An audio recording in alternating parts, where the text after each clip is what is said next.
Good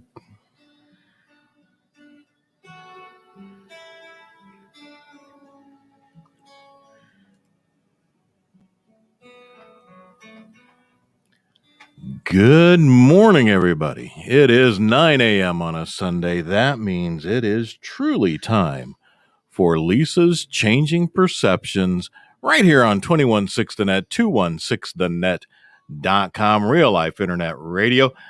Lisa's Changing Perceptions is, of course, brought to you by Keller Williams North Shore West, the Bremer Team. BremerTeam.com, 847-456-6334. Again, 847-456-6334 for all your real estate needs. Dawn, thank you for leading the Bremer Team. Lisa, thank you for leading Lisa's Changing Perceptions. All right. Good morning, Lisa. How you doing? I am well. How are you, Pete? I'm finally back with it. So, I know. I was just watching. I wish people could see what I watch so that they know why I'm always laughing when the show starts. It's watching all the stuff take place. It's funny. I am well. I am Lisa with Lisa's Changing Perceptions. I am a hypnotherapist. I am a self-empowerment coach. And now I have finished my double certification. I am officially a certified practitioner of neuro-linguistic programming. Yes, I'm so excited. It was a longer one, more difficult one for me because it brought up my own gunk.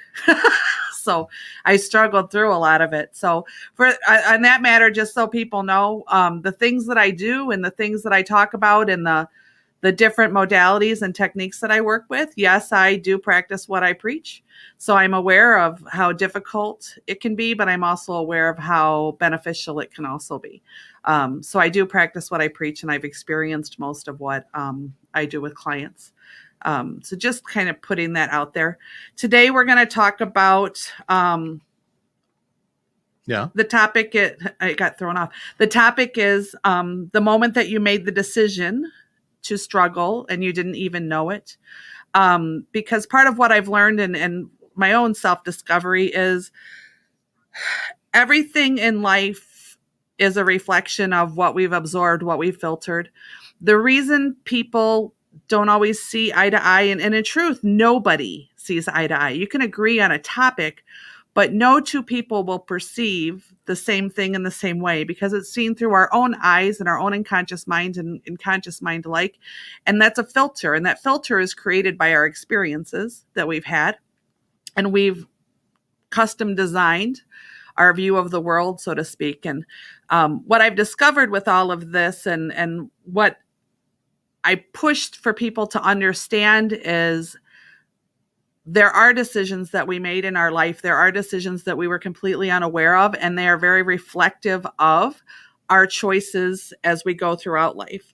An example is one of the things that I've been working on, and it's funny because today's a perfect day because I'm on the Jumbotron because I'm going to have a guest coming in shortly to do a technique with, and I'm on the Jumbotron, and it causes me so much trauma. So I've been working on self-esteem issues and different things like that. And okay, where did this belief come from? Because what happens is we make a decision, and then we hold that decision, and then we reflect it out, and we reabsorb it through our filter, taking in that information and applying it to that decision, and it becomes then a belief.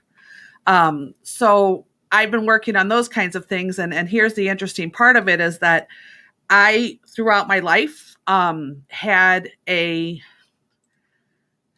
fairly non-functioning relationship with my father, which is not, the uncommon thing, especially for girls. But, and so when we look at my views and my relationships and things like that, it's funny because instantly I assumed that it had to do with that relationship and that's where I was getting that from.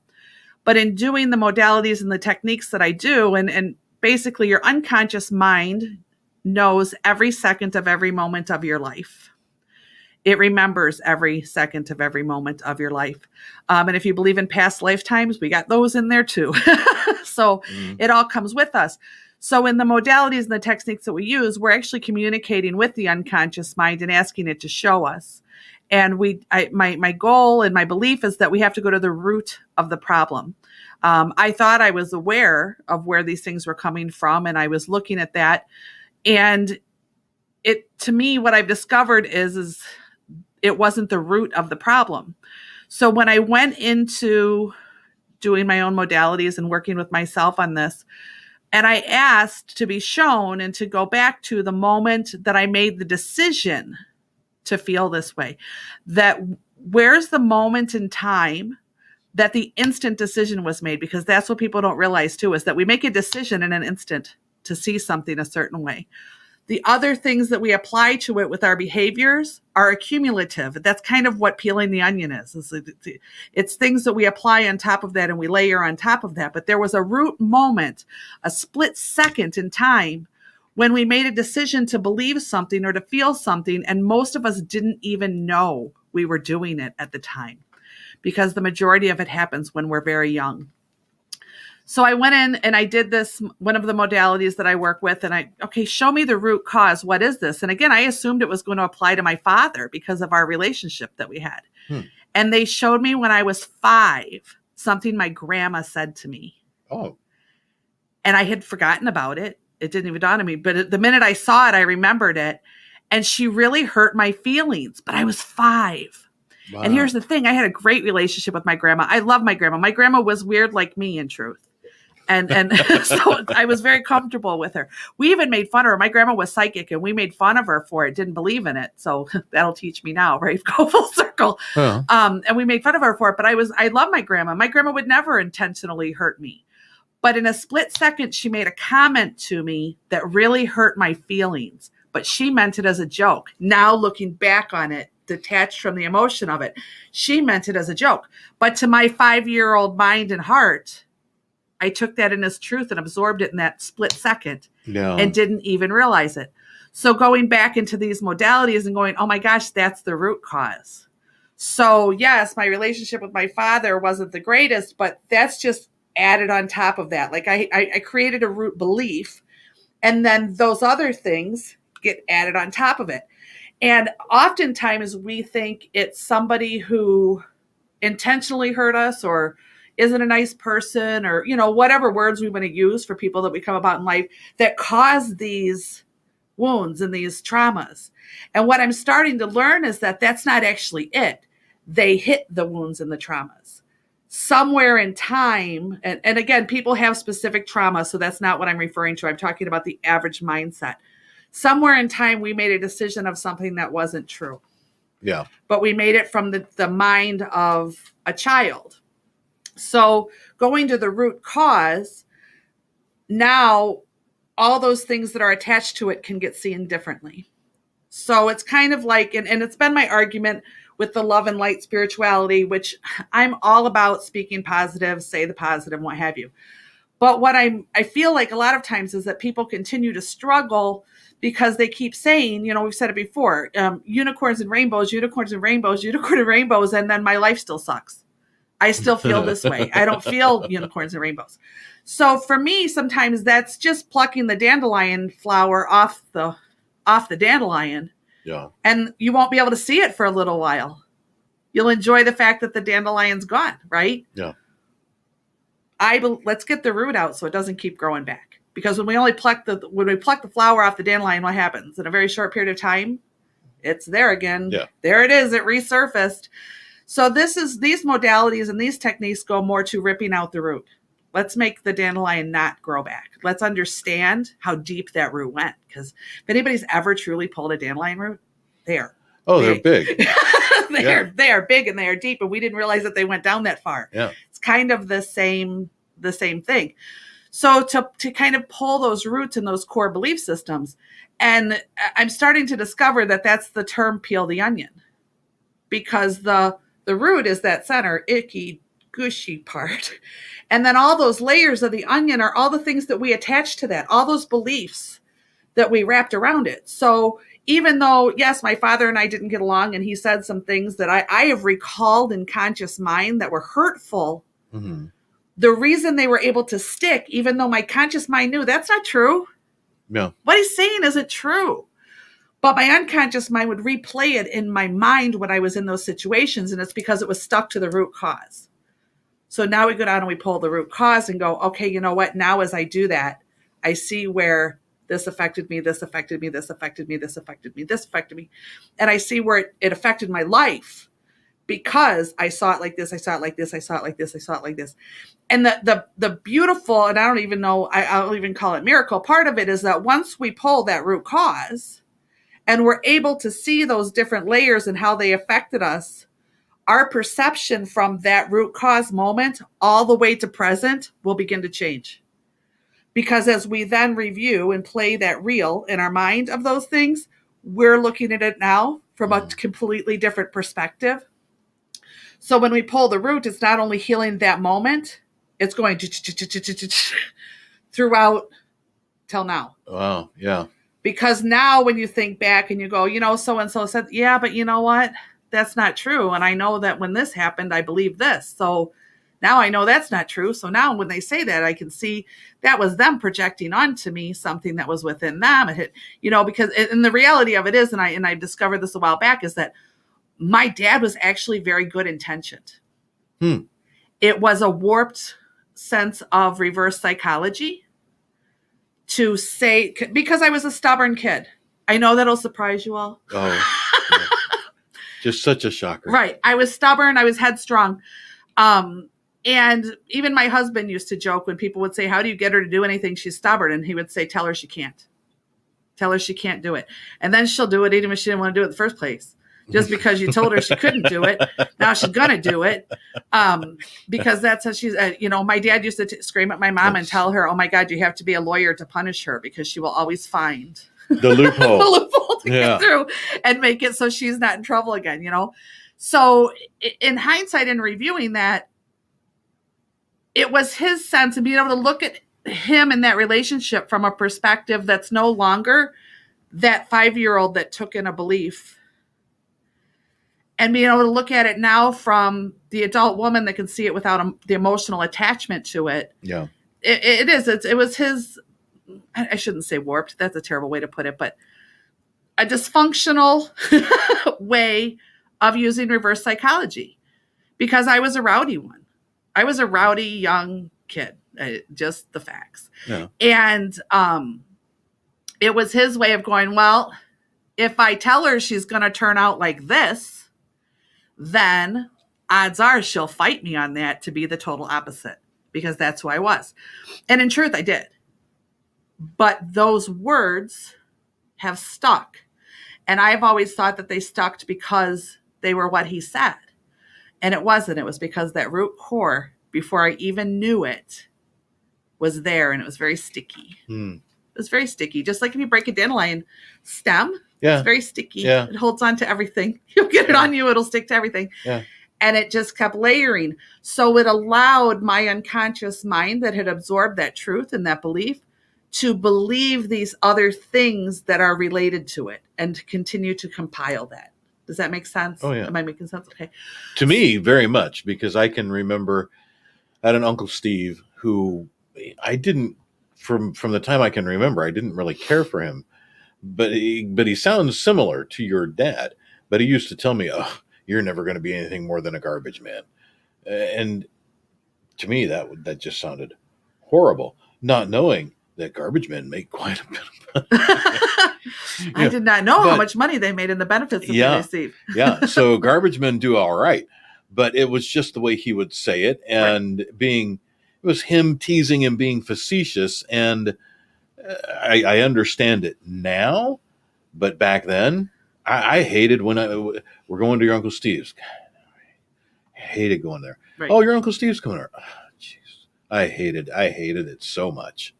And reflecting back on it, the thing is like with that situation, what I would probably want to do is go, okay, here's how we learn our triggers. Because we can't become angry if we're not triggered. And we get triggered because something about the person, the energy of the person, the thing that they're saying is hitting on one of those uncomfortable decisions, which becomes a belief, way down in there. Because, I mean, think about it. If you didn't know somebody, or they said something to you that was completely way out of your mindset, you'd be like, whatever. You wouldn't get angry. You just be like, whatever, they're ridiculous. It's when we see that intensity, how can that person get to us that much? Why is what they're saying hitting me? That's how we discover those triggers. Why is it that this person can manipulate me? Why is it that this person can make me feel guilty? Because face it, how can we feel guilty about something that there isn't a little piece of us going, yeah, it might be true. Yeah. Yeah. Because if I say, Pete, you should feel bad you robbed the bank. You should be guilty about that. You took all those people's money. Is that going to affect you? Probably not. Right. Because it's not. There's nothing about it that's even any part of your truth. No. Right. I mean, first of all, I didn't get to rob the bank. Right. Get to. That's okay. There. We're going to go with the get to part. Oops. But okay. All right. Anyway, go ahead. So, yeah. But guilt means that it's, if I'm feeling this guilty about something, step back. What part of this is resonating as truth to me? What part of this is mirroring something in me that shows me truth? Here's where we all struggle. And I say we all because I will never tell anybody that I am outside the realm of doing these things. That's why I've had people say, why do you spill it all on the air like that? Because if I'm not willing to use my own techniques and modalities and spill my own truth, why on earth would anybody trust me to do theirs? Yeah. You know, it's just, to me, it's unrealistic. And I don't do it for any reason than to help people to feel free to just be honest. Because if we were allowed to just be honest and real, we wouldn't have so many of these controversies and set them out there for the world to see.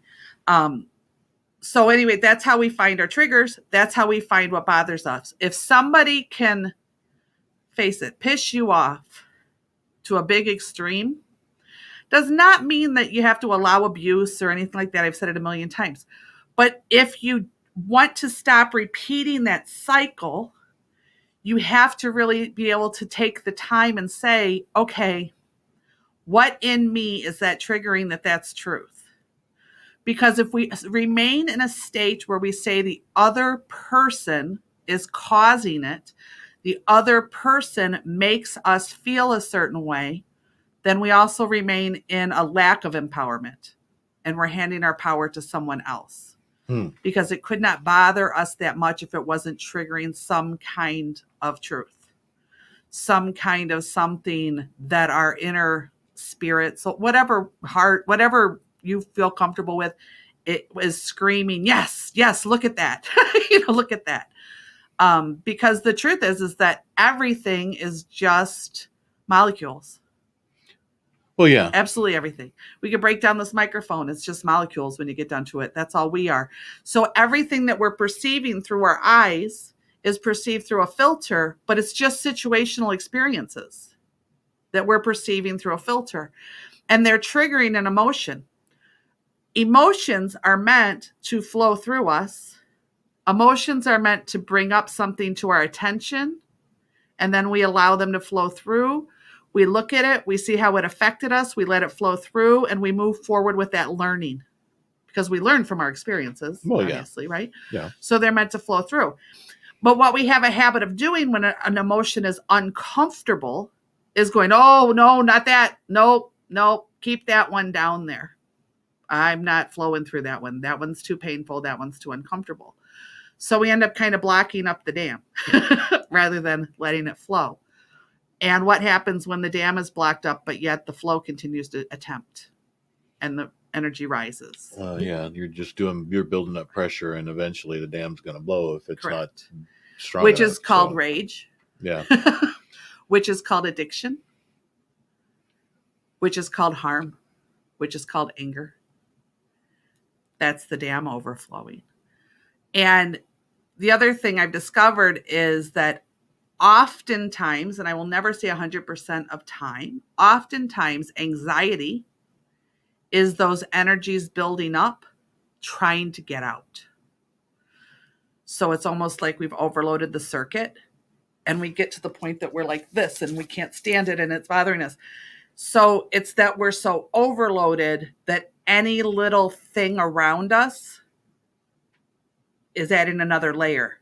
We're not able to flow. We're already overflowing. So that energy is trying to get out and is trying to escape. And so some of the tools and the techniques to release those energies will make you physically feel better. And what happens is that as those energies release, and as we realize that we're empowered to flow through even something uncomfortable. I tell people, if you're looking for the miracle to never be uncomfortable, you are searching for something that does not exist. There will always be times in life that are uncomfortable. There will always be situations and feelings that are uncomfortable. The ability to flow through them and to understand them and to let them flow through is the freedom of self-empowerment. Those situations will never go away. We don't have control of what's going on outside of us. But learning to let those emotions flow through, learning to let them escape, learning to view them for what they are, which is a mirror reflection of how we're seeing something, how we're seeing another human being, how another human being. So when we say another person makes us feel a certain way, that's a very true statement. They're reflecting or mirroring back something within us that our unconscious is trying to show. Why does this hurt you? Why does this make you angry? Why does this make you sad? What are you seeing? What regret do you have? What memory do you have? Whatever that emotion is. And if we can learn to kind of go, okay, wait a minute, what am I seeing and why is this affecting me this way? That to me is the beauty of self-empowerment. And that's why I say self-empowerment coaching rather than life coaching. I can't coach you on your life. I didn't live it. Right. I can't coach you on your life. I didn't live it. But I can share with you the tools to empower yourself to change your own reality and to change your own life. Because how much of life would be different if we felt more empowered to create a response to things, to make self-reflection less painful, to create a response to things rather than the reactions to things. The reactions to things like, do we run? Do we fight? Do we scream? Do we blame? Those are all things that it's very easy to do, and we all do it. I am not free of guilt on those topics at all. But if we can look at it as instead a way of our mind and our body and our spirit, or, whatever perception you choose to have of it, of trying to show us something that's trying to be released, that's trying to let go, that's a reflection, we become more peaceful. We become more peaceful. And oftentimes, and I get stuck in this because I learn these things and I meet people who are suffering or in pain. And I'm like, stop it. I want you to fix it. That's my own anger coming up. That's my own frustrations coming up. And okay, where is that coming from? And then I have to start digging and owning my own garbage because of that. Because the truth is, there are times and there are people who are not ready to change. There are people who, for whatever reason, are more comfortable hurting someone else to save themselves from hurt. The old saying goes, hurt people hurt people. And finding the acceptance of the fact that somebody isn't ready when my eyes can see, but if you just, is very frustrating and angering. So those are things I have to look at within myself. Why do you feel that need? Where's that coming from? What type of lack are you feeling inside that isn't really there? And for me, it was realizing that I was beginning to have to prove my value to the world, attached to all those things that were said. Like, I have to prove, going back to, the reverse psychology, I have to prove I'm not stupid. I have to prove I'm worth something. What I have to say does do something. I do know stuff. And feeling that desire to push and to prove. And in doing that, I went, hey, wait a minute. I'm not proving squat by being exactly what I'm trying to help people not be. Yeah. So reality is reality. When we're ready, we will take the steps to do it. Ownership is a really big part of that. And I commend anybody who takes ownership of their crap. ownership of their garbage. And it's not all going to happen in a day. But it also doesn't have to take months and years, as past things have tended to make us believe, is that it takes months and years of struggle and all this. There's layers, yes, and there's multiple things we need to do and react, but there are ways to do it to where we can become more comfortable much more quickly than that. Shayna has a question for you. Yes, Is that ma'am. to prove to others or to prove to ourselves our value? The same thing. It's reflective. That's the mirror reflection, is that I was trying to prove to myself that they were wrong. So by projecting that lack of value out there to get someone else to tell me I was worthwhile was the need I was looking for. Does that make sense? Mm-hmm. But no one else is going to ever be able to do that. No. Only I can do that. Yeah. Because there will always be, maybe I have 5 people in front of me and I do a class or a session and they're all in tears and going, thank you, and praising me. And that would seem like that proves the value to me, right? That would seem like that's what I'm looking for. Yeah. But the way we know it's not is if I walk out the door and the next day somebody tells me I'm garbage, and that state of feeling, right, that state goes, then I just handed the power to somebody else. I haven't really done that work. I don't really feel that. That was just a temporary thing. The same way an opioid or a drink or, whatever is our current rush. Yeah. The adrenaline that happens and the things that we do in our coping skills, even people who run, who say, oh my God, I can't handle it anymore, I'm just going to disappear. And, they disappear. There's an actual chemical response to that relief. Yeah. But it's always temporary. And the problem's always still there. So I hope that answered your question. Okay. She says thanks for clarifying. So yes, it is proving it to someone else is what we think we're having to do. Kind of like what we talked about with Lori. Like we can all tell her how sweet and wonderful she is and all the great that she does. And it's absolutely true. Yeah.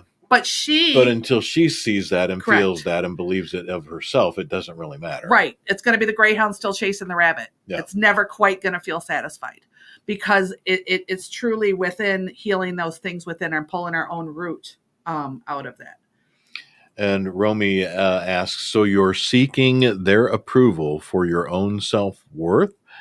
That is what many, many, many, many people are doing, yes. Or at least it's what we think we're doing. We think that self-worth and that value will come from the outside. From the outside for their perception, which right. is, and it is a very difficult thing for me to wrap my head around and to be mindful of with some other people, especially in my communication style, because I don't seek someone else to tell you. No, I don't. Sorry, just don't need it. Right. I have. I'm so happy with myself. I just am. I really dig me. I'm an awesome dude, if you ask me. So. Well, but I mean, even in our society, and that's people say, "Oh, you're just so arrogant," or "You're just so," and I don't find that to be arrogance. And again, somebody who is being triggered that's arrogance. Yeah. That's a mirror. Why is it arrogant to feel good about yourself? Why is it arrogant? You're not going around saying I'm better than you. No. You're just saying, hey, I'm happy. I feel good about myself. And isn't it interesting that people would see that as arrogant?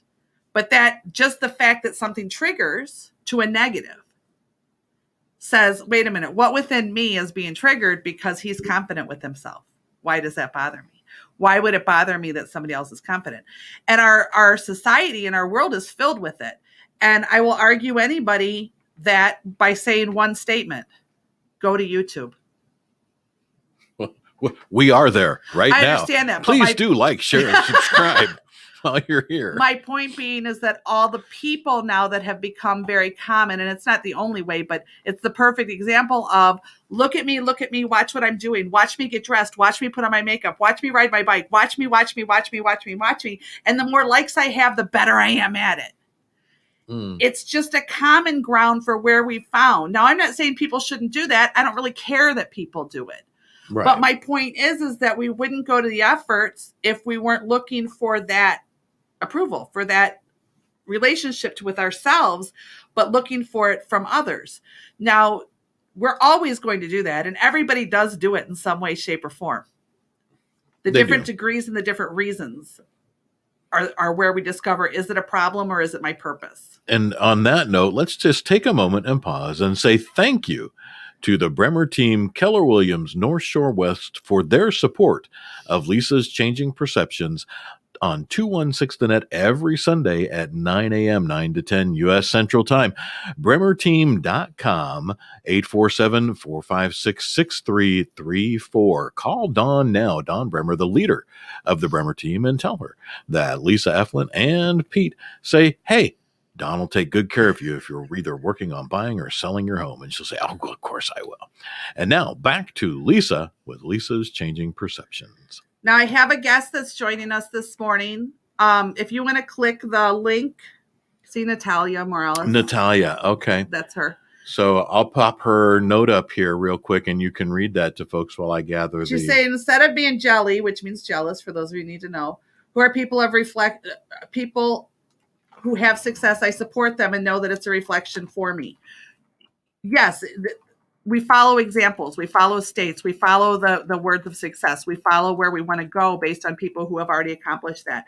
It doesn't make them better than us. There may be things, I've met people in the psychology field who have been doing it for a very, very long time and who have big degrees and what have you, but in conversations when I've discussed other modalities, they've learned something from me as much as I've learned something from them. That should be a positive flow of the human condition. Instead, we tend to look at it as a competition. And Romy says, eek, reflection of self through them. I believe you should be comfortable with self, make your own path, and be the envy. Well, but I think you're misunderstanding what we're saying. By reflection, it's a mirror reflection. Why is this person come into my presence? What does the feeling that I have with this person?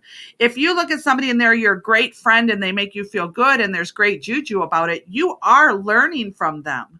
They are reflecting a part of you within them. Because if they weren't reflecting a part of you within them, you wouldn't mesh.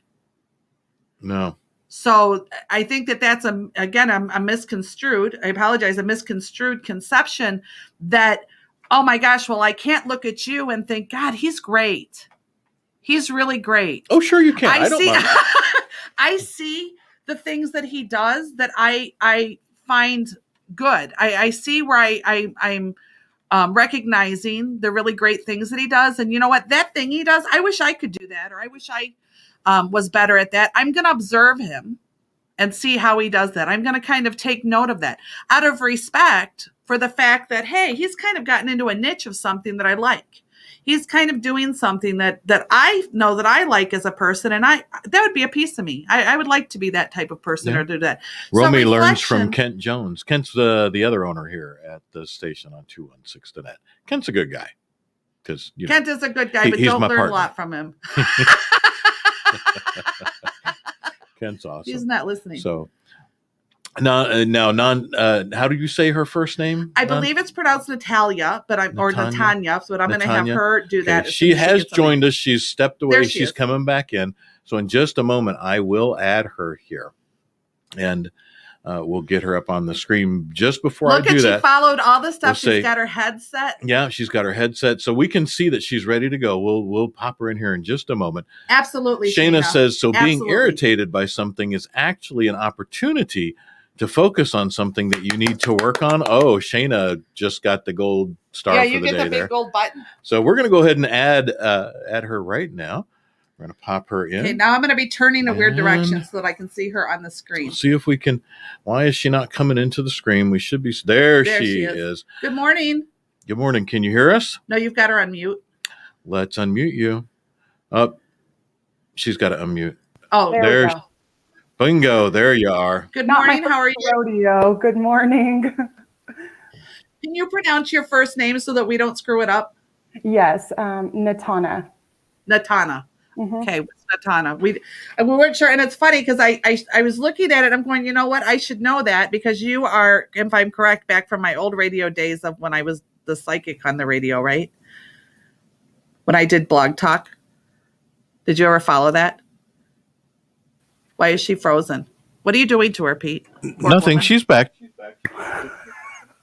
She's fine. She There just you go. froze Now for a you're second. back. She's good. So I thank you for coming on. Are you Thank fine? you. Do you have any questions before we get started? How are you doing? Talk to me. Yeah, so I had told you before the show that I've been doing some therapy. We kind of chatted. And so I was thinking to myself, how am I feeling? A little anxious, but that's normal anytime I'm going into like a healing setting or a mindfulness, with somebody else. It's just, I think it's more excitement, but. Excitement and anxiety have a similar energetic level. And that's the other thing people don't understand. And I sometimes think it's the combination of both. Because when we know we're about to take the next step to change, there's a mixture of, oh, but the change is going to be unknown and I'm nervous about that. I don't know how comfortable I am. And an excitement of, I'm sick of this crap and I can't wait to leave it behind. Yeah. So there's a mixture of those two things that can happen. You have been accomplishing much, I'm aware of. So you share what you choose to share and just what's going on? How are you feeling? What are you struggling with? Where are you stuck? How are you feeling? Yeah, well, I mean, just giving the state of the world, I've been keeping it a low profile. I've always kind of had a loud mouth on my feelings and opinions, but that is not serving me in this moment, nor is it going to serve anybody else. So I've been riding that wave, getting so grounded this last year. It's crazy as everybody else going through chaos. I'm like grounding. And it's been really awkward to experience something like that. Other than that, I just made a big life change. I quit a job. I've been hating it for 2 years. I've been talking about it in therapy. I have relationship changes, just a lot of shifting. Okay. So you said it's been awkward. Describe awkward for me. Yeah, it's awkward in the fact that I'm so used to having chaos around and things falling apart that watching everybody else fall apart while I'm staying solid it's like a different world. Okay. So where do you feel like you get kind of stuck or lodged? Like where does the mind start to tell you different? Yeah, I feel like I get conflicted when it comes to sharing these experiences of that with the public. Okay, And hold on. Just now when you said that, and just so that you know, I watch eyes and I can tell by facial expressions. yeah, So just now when you said, I feel like I get conflicted, what voice did you hear? What did you say to yourself in that second? there was a different word. I can't remember what it was, but Okay. it wasn't conflicted. It was something close to that. Okay. And when you hear that and you hear yourself say that, does it sound like a voice that's familiar to you, or does it sound like remind you of somebody? Does it make you go back to somewhere? It reminds me of, I guess, it's going to sound kind of weird to say this, but I feel like it's more of the subconscious trying to use, not trying, but actually using different verbiage to help me sway the way I actually feel about something. And does that voice of that subconscious remind you of anything, any time, any place, any person? Does it sound like anybody?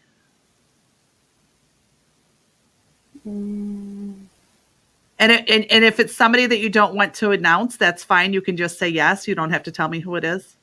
I mean, it would be a mass group of people. I guess it's just the best answer would be people I actually very much care about, don't want to hurt their feelings just because they don't agree with me because they're all on edge and I get it. Okay.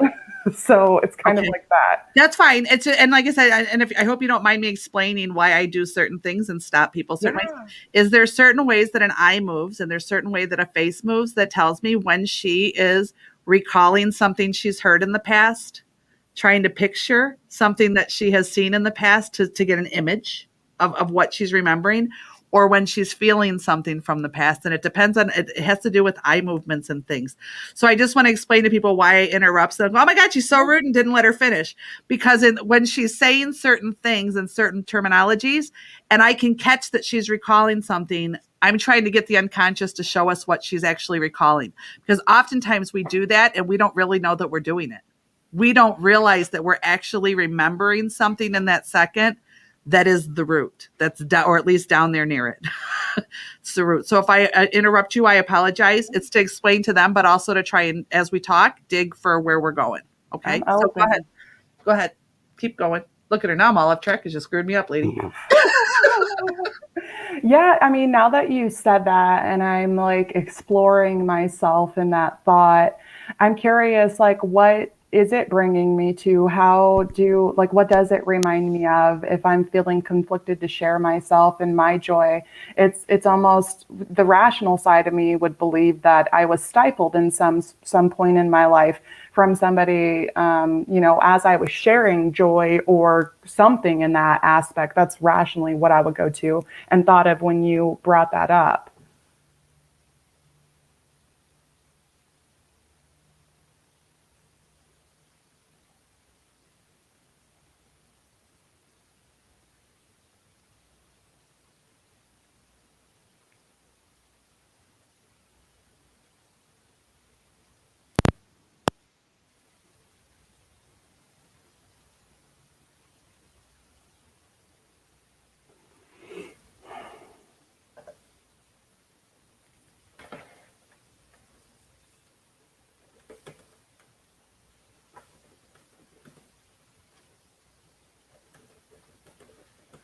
Oh, sorry about there that. We go. That's okay. We had a little technical oops. Yeah, I don't know how that happened. That's we had weird. a little technical oops. So I'm sorry for that. So what I was asking is explain joy to me. Joy is simple. It is freedom. It is, I think freedom is the best way. Freedom in any sense that allows me to express myself, to feel safe. And what does it feel like? It feels open. It feels loving. It feels overwhelming. It feels expansive. It feels expressive. And what does that physically feel like?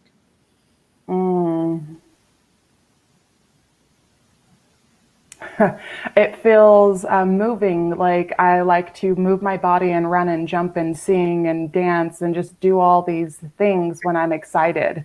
Okay. And do you find that you have to force that, or is that something that flows naturally? Both. Okay.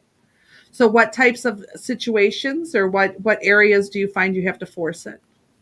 When I start getting that anxiety, like you talked about earlier. Okay. And what brings on that anxiety? How do you work the problem of anxiety? How does that work for you? Yeah, that's been a thing, a practice for quite some time. And currently what I've been doing is EFT tapping, going on walks. Well, that's how we fix it. But how do we work the problem? Tell me about the actual problem in detail. How do we create in the moment? Oh, how do I create that problem? How do we work our anxiety? Oh, definitely. Yeah. Quitting my job is the perfect example. By forcing myself to stay somewhere that I know I shouldn't be, that's an easy example. Really, it's just not following my bliss, not following my joy, doing things that stifle my love. Okay. And why aren't you? Why is that a problem? Multiple different reasons that I'm sure I can make up in the physicality of life. It's just the discomfort, as you had mentioned earlier, again, trying to run from that discomfort, even though I constantly put myself in discomfort as I'm trying to run from discomfort. It's psychotic. Well, no, it's actually quite normal, because what happens is that we will pick and choose the least uncomfortable of the uncomfortable so that we satisfy our need to work through it. Yeah. So we satisfied our need to grow and to change and to do it. But we're going to face it. When we take tasks, very few of us dive in and go, I'm going to do the hardest, crappiest thing first. You know what I mean? Like, so we kind of dig those layers. And then when we do it constantly, and here's the thing, here's what my true piece of advice for you is, on occasion, give yourself a break from it. On occasion, remember what it's like to just flow and be human, without forcing yourself to say, how can I do this better? What can I be better? What can I see? And letting that mind talk flow. But wait a minute, in this situation, if I did this, I'd be better. That's what happens sometimes when we get onto the self-help cycle. That rumination, yes. Right. Then we're in constant flow of self-help, right? Mm-hmm. We're in constant flow of self-reflection, because self-reflection is great. And self-help is great, right? But sometimes when we get on it and we're in such a hurry to get to the end result, we're actually re-traumatizing ourselves and giving ourselves a new stress. I completely understand that and relate to that. The perfect example I could come up with is I'm into astrology, but there's sometimes that I get so in me that the astrology triggers me to feel worse than I ever should feel In the when it's first supposed to be helpful. Yeah, So exactly. when that happens, what do you do? Well, I take a break because I know it's obviously not serving me. I might get upset and lash out about it a little bit and just Okay. vent, journal. But it's a lot of frustration, really, and sadness. And what does taking a break look like for you? Not participating in it, giving myself a couple of days to not look at any transits or hear anything. And what do you do during those couple days? Other things. I'm a really busy person. I like doing a lot of different things. So it just kind of depends on the day and the mood that I'm in. But it's going to be probably a more routine thing of how I was saying, going on those walks or doing the tapping or journaling or some other type of self help thing, like you said. And So sometimes you're constantly in the state of, I have to change, I have to change, I have to change, I have to change. Is that right? Am I understanding that right? Like 100%, 100%. so when I say you're constantly in the state of I have to change, what does that say to you? That I'm never going to get grounded. What do you see as change? Well, In other words, here's what is your end goal? yeah, I guess the end goal is to feel good about me as an individual, just being alive on the planet, which is a very deep emotional goal. Okay. When do you allow your brain exit points for goals? Sometimes I'll zone out and put on some trashy. But that's once you've tortured yourself, right? That's Yeah, once you've gotten to the point of torture. yeah, So as you set these goals to accomplish, right, we need to give ourselves an exit strategy of approval, okay? An exit strategy of where is a good time. When I accomplish such and such, yay. mhm, I feel good, right? I yeah, made it up that rung of the ladder to my ultimate, right? mhm, But when we only say, when I get to the roof, I win, we're exhausted because we're just constantly climbing, climbing, climbing, climbing, climbing. Okay. And we're always looking for the next thing and we're yeah, beating ourselves up nonstop. hmm, So when I say, how does it feel when I say you're in a constant state of I still need to change? Do you see where maybe you haven't given your brain an exit strategy ever? To yes, where you get to feel like, oh, yeah, I accomplished this. Yay, breather, weight off. yes, Oh, I'm going to give myself a little break and then I'm going to see what else interests me next. Do you yeah, feel the energy difference of that? definitely. I Of could even constant, I feel need it. to change. I need to Yeah, change. I need to change. Because what is constantly feeling in a state of I still need to change more? I still need to change for. I still need to change for. What does that really reflect? What does that really that feel like? I'm not good enough. There you go. So at some point, your unconscious mind made the decision that you weren't good enough. Mhm. Okay. And we're chasing that rabbit to change, similarly to what I was talking about earlier with me, Yeah. and looking for those things. So we're chasing the rabbit, but we're like the greyhound. We're probably not going to catch it because we made an unrealistic decision. We made an untrue decision, but we didn't do it consciously. That's the miracle of it. So if you're willing to work with me, I'm going to ask you to do a little process with me if that's okay. All right. Sure. So just close your eyes and relax. Just allow yourself to relax, no pressure, and just trust yourself. Trust your unconscious mind, trust your instincts. So, the moment of the root cause, first off, are you willing to let go of this today? This Yes. okay. And are you willing to let go, allow your unconscious mind to reveal it and your conscious mind to be aware of it? Yes. Okay. And just trusting your instincts, trusting the flow. If I ask you the root cause of that belief, the root cause, the moment in time that that root decision was made, was it before birth or after birth? My gut tells me before. Okay, and was it in the womb or pre or before the womb? In womb and probably pre. Okay, so I want you to just imagine, I want you to think about something that happened yesterday. Okay, just think of something that happened yesterday. Anything's fine. And when you think of that, where kind of do you think of it at? Is it behind you? Is it to your right? Is it to your left? Like, where does that placed in your minds if you think about your past, just something that happened yesterday? When you kind of place that somewhere in your mind, where does it go? Front of you, behind you, to the side of you? Where does that go? Behind. Okay, so that's behind you. And I want you to think about 10 minutes from now when you're off the air. Where does that, when you think about that, where is it for you? Is it in front of you, to the side of you? Yeah, I would say in front. Okay, so if you can imagine that being a big line, okay, past to future, our lifeline, our timeline, if you can imagine that being your timeline, okay, and your past is all the way behind you into infinity. I know you believe in past life, so we're going to go all the way back there, okay, because our unconscious mind remembers every second, okay? So if we think of that, in the past is behind you and the future is in front of you, again, into infinity, right? Okay, that's our timeline. And if you can imagine where you're sitting right now, you're in the present of your timeline, right? Does that resonate and that feel good for you? Okay, Yeah. what I'd like you to do right now is you're in the present, your past is behind you, physically behind you, and your future physically in front of you. You're looking at your timeline and imagining a big line through you. I'd like you to raise yourself up out of your body and float to your past and your timeline at the moment that root decision was made. The moment that decision was made. And allow yourself to just go float back to that event, and allow yourself to float back to that event and float down into that event. See what you see, feel what you felt, hear what you heard.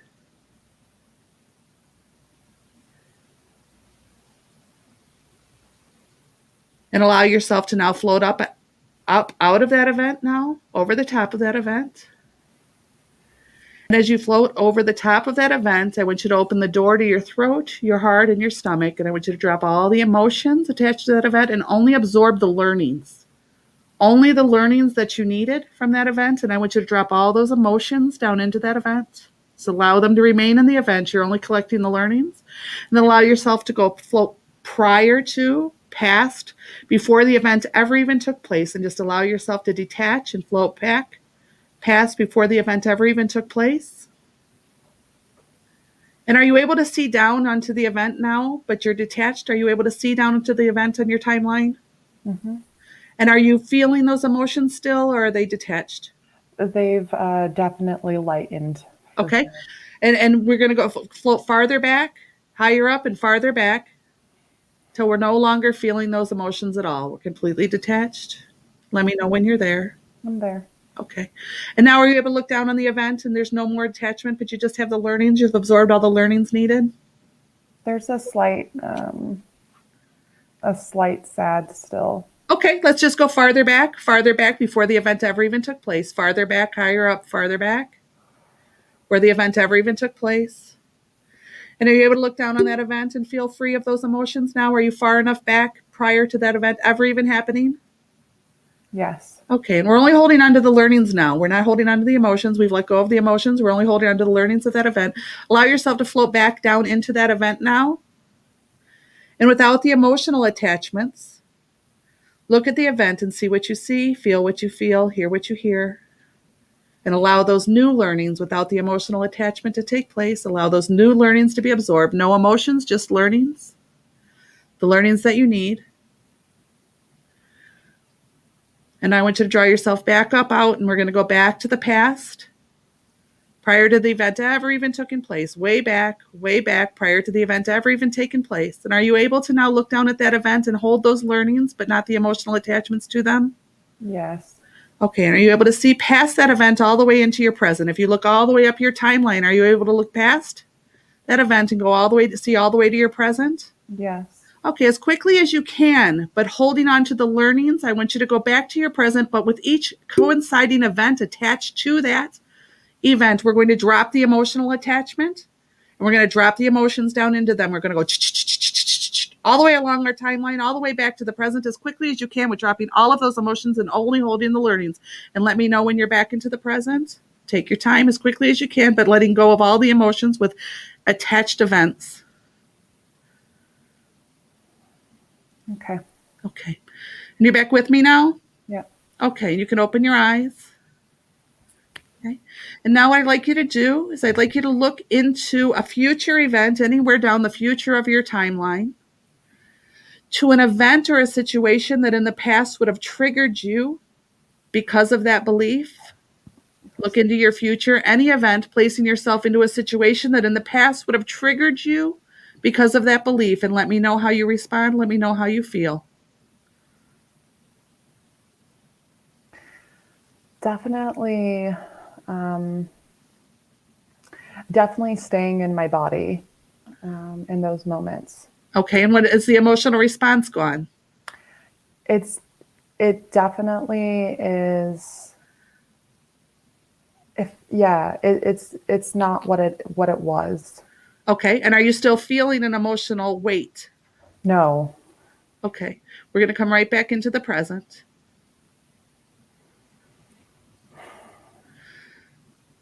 Okay, and is it okay for us to ask your body now to release any residual energies that it's holding in your organs and your cells or in any part of your physical body where you were carrying any heaviness or weighted energy to that situation? We're going to let that go now. Is that okay to do?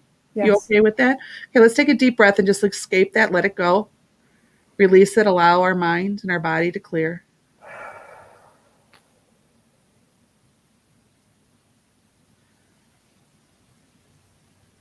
And if you need to do that again, feel free. We're releasing all the energy attached to that event that we've carried within our cells, our organs, our muscles. Letting it all go now. Okay, and you can come back with us. And how are you feeling? Good. And it's funny because how are you looking at it? You do not have to share what you saw or what you felt unless you choose. Yeah, it's like very fast acting of letting go of the physical attachments that I feel that would be related to like anxiety or overthinking, or I like calling it the stimulations Right. To the nervous system. But yeah. Were you surprised at the time in life when that root cause was? It gave me a lot of insight because I was always looking at it as a single thing, but really this was a ancestral thing, and it wasn't ancestral in the way that you would think it is, Right. but it was very family oriented. This was not a one singular energy. This was a whole entire family thing. And thank you. You just proved a beautiful point. Because yes, in the womb, and as our cells develop, because face it, we start off as one little cell, right? Mm-hmm. And then we develop and we grow and we expand. And where are we getting those cells from? We're getting those cells from all kinds of DNA strands and all kinds of ancestral karmic energies and ancestral damage and wounds and things that if we just had to release those energies from our cells, guess what was in the cells we were getting from, right? We're bringing in all this ancestral things.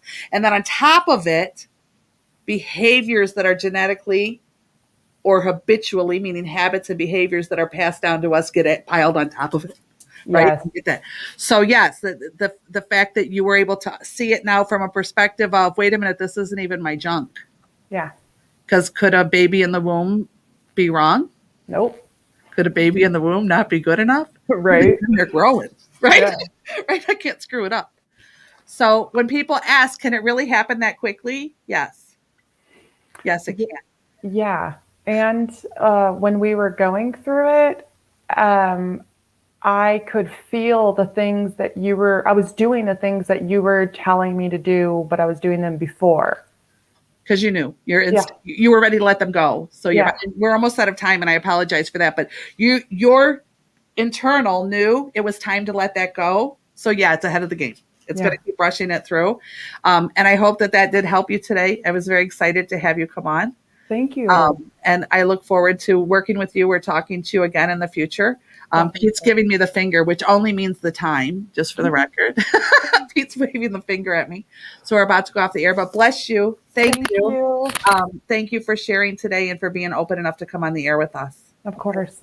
And for anybody else who was watching, no, that was not a trick. Yes, that is one of the techniques that we really do. And yes, it really does happen that quickly once you're able to acknowledge that is not a part of what you choose to feel anymore and why you choose it, you're able to let it go. So yes, it really can happen that quickly. I thank everybody for coming on.